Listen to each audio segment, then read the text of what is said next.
was Vial who picks up the first foxhole shot of the season on the number 28 Red Bull KTM. Here's Lisa with KTM. René got the whole winter training together with Tom and Jeffrey, and this for sure helped a lot to become stronger and stronger. And he's a tough kid. He's Austrian, so he's quite stubborn. So for sure, he will not give up and fight until the end to keep that position, or maybe even better.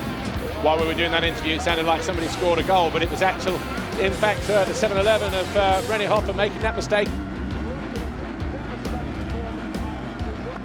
So we've got Vial leading the way now. Boirmé is now second. Geerts is third. There, fourth Hoffer. Fifth is Muse, but for how much longer as Hara overtakes Muse, takes that fifth. Muse is in sixth position. Seventh is the Rockstar Energy KTM of Jed Beaton. So we've got about 6 riders here just absolutely tearing strips off of each other. We said MX2 would be close this year and probably the most open. And Geerts up in the second. Oh, and a mistake there from Vial. He cased the triple and then stalled it, and I tell you what, Jago Geerts is going to go through. Big turnaround. Well, it was 12.7 seconds, and Jago Geerts, all of a sudden, he won a race last year in France, remember? So Beaton now to second. Third is Harp. Fourth, Muse. Fifth, Vial, ahead of his teammate. But this fella's had an interesting race, Tom Vial. This is where he made his mistake. And he goes down! He goes down in the corner! So the same part of the racetrack, Tom Vial, this was the mistake. His hand came off the handlebar there, look, the first time. When he landed, he's just fallen in exactly the same corner from 5th place. And Ferrato goes through. Jago Geerts, Monster Energy Yamaha, MX2, out of the final corner, and the Belgian is going to take his second career race win. He wins the opening race of the season here at Matterley Basin.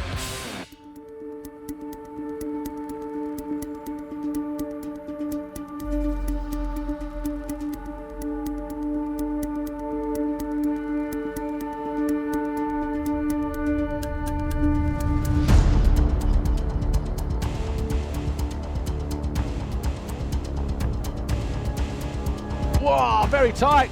But Jago Geerts emerges with the lead as they head into turn 2. So your winner from race 1, exactly where he needs to be. Oh, and Vial, René Hoffer, sorry, up the inside and takes the lead from Jago Geerts. So 7-11, René Hoffer, your new race leader. This battle here. Oh! Jago Geerts loses the front end, throws away a potential overall Grand Prix victory. So Hoffer leads, Vial second, Olsen third, Renault fourth, Jed Beaton still there in 5th place. And this is that battle here, look, 4th, 5th, 6th and 7th, led out by Maxime Renault. Jed Beaton right down on the inside of him, number 14, he just gets stuck up in a rut, and Harrop will capitalise. So Harrop finding his way back past, and then Beaton drops it. That's going to knock him off the podium.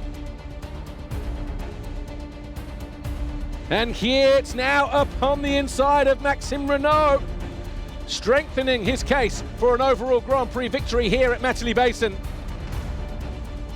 Harrop and Geerts just starting to lose pace now. Are we going to see Harrop find his way past Olsen as they work their way towards the first corner? Yes, goes around the outside. The lead Dane in the race, number 11, Mikkel Harrop for F&H Racing Kawasaki. Matterley Basin in February, they said. It will never work, they said. Well, guess what? It has, and it is. Vial goes past Hoffer and takes over the lead and enthralling in to this MX2 race 2. Well, back marker just getting in the way there. Obviously Vial trying to avoid him, but that inside rut over there very, very deep. Oh, he doesn't get the jump over on the finish line, and René Hoffer almost back alongside his teammate. 2 more corners to go. And the number 28, Tom Vial, is going to cross the line victorious here in race number 2 at Matterley Basin. He takes his first ever race win in MX2, and it's going to be good enough for 2nd overall. Here is your overall Grand Prix winner, Jago Geerts. He doesn't know it yet, but he will do soon as he crosses the line in 4th. So Tom Vial wins the race, Hopper second, Harp third, Jago Kietz fourth, and Thomas Olsen fifth, Jed Beaton sixth. First visit to the podium for Mikkel Harp, FNH Kawasaki MX2 racing team. Tom Vial, same points as Harp, climbs the second step of the podium. After that win, ensured he would finish second overall. Jago Kietz climbs on the top step of the podium in MX2 for the first time, becomes the newest winner in the MX2 category here. And for the first time in his MX2 career, Jago Kietz will take the championship leader's red plate.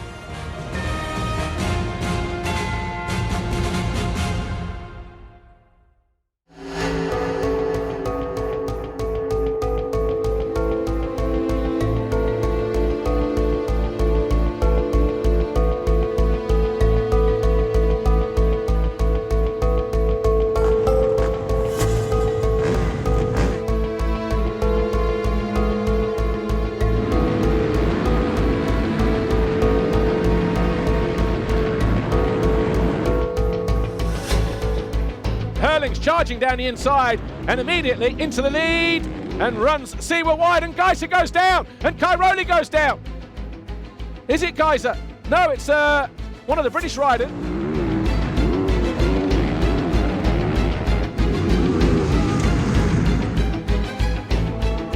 Tim Geiser already starting to move around a little bit here. So is his teammate.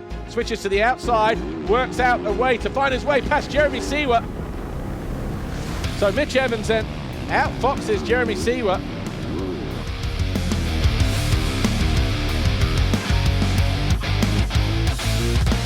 Mitch Evans hanging on now as Siwa closing in. Evans did to him a few laps ago, but he's decided to switch tack, go down the inside. That deep work might not help him, but this time he keeps the power down.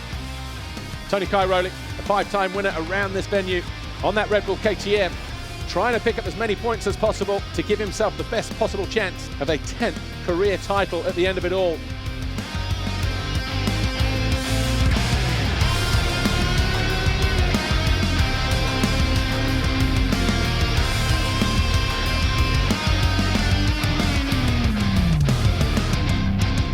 DeSalle finding his way past Koldenhoff here. Yes, he did. He nudged him down the inside, and Koldenhoff eventually ran wide. And who's that gone down? Paul Ann. Paul Ann loses the front end.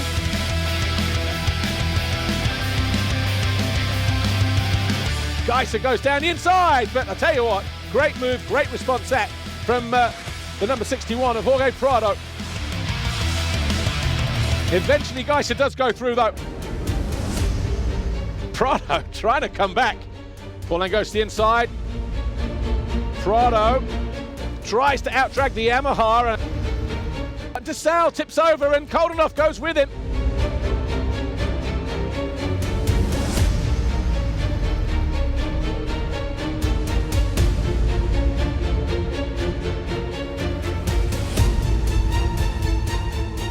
Oh, Geiser's gone down again. And Paul Ann's going to go through. So, what an end to the race then for Tim Geiser.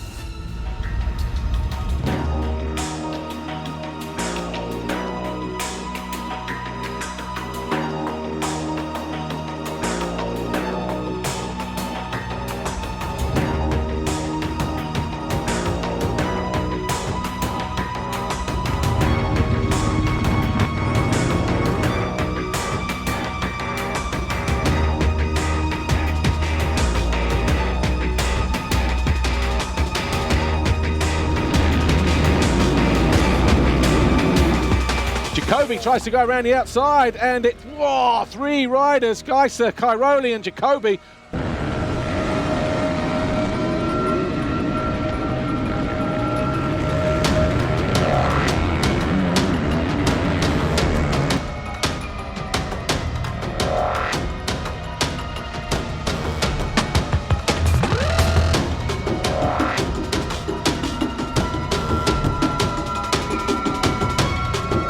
There is Jeremy Siwa. Oh, nicely done, but that's that left femur of Prado. Just quick to pull that leg out of the way as the Swiss rider came through.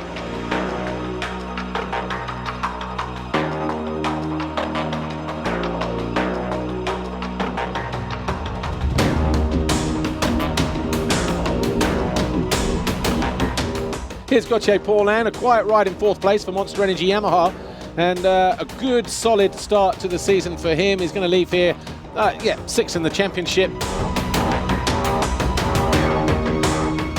And good drive there, and down the inside of Cairoli, who just looks across helplessly, allows him to go through, picks it up on the front wheel as well as he goes past, just to rub salt into the wound of that knee and that shoulder, if you like. And Hurling's now up in a 2nd position. But Siwa up the inside of Jacoby. Jacoby will try to go around the outside though, loses out to the Swiss eventually. That is for 6th place. Well, Paul, I just checked in with Paul's Jonas team. He actually crashed on his own, but the problem is his shoulder, his arm. He's got a few problems with that, so he's going to go get checked out and retire from the race, unfortunately. Oh! They bang bars! Looking to lunge down the inside of Evans. Big deep rut there to the left, but the momentum was in the 2nd rut there for the number 43 for HRC, but Tim Geiser getting ready though to take the final lap. The 1-lap board goes out for the Team HRC rider. He has been absolutely majestic in this 2nd race, right from the very first lap, didn't hang around getting to the front, and as a result he's more than 20 seconds clear of his closest rival, the 2 KTMs of Hurlings and Cairoli, and it's been a dominant display from the Slovenian in this 2nd race.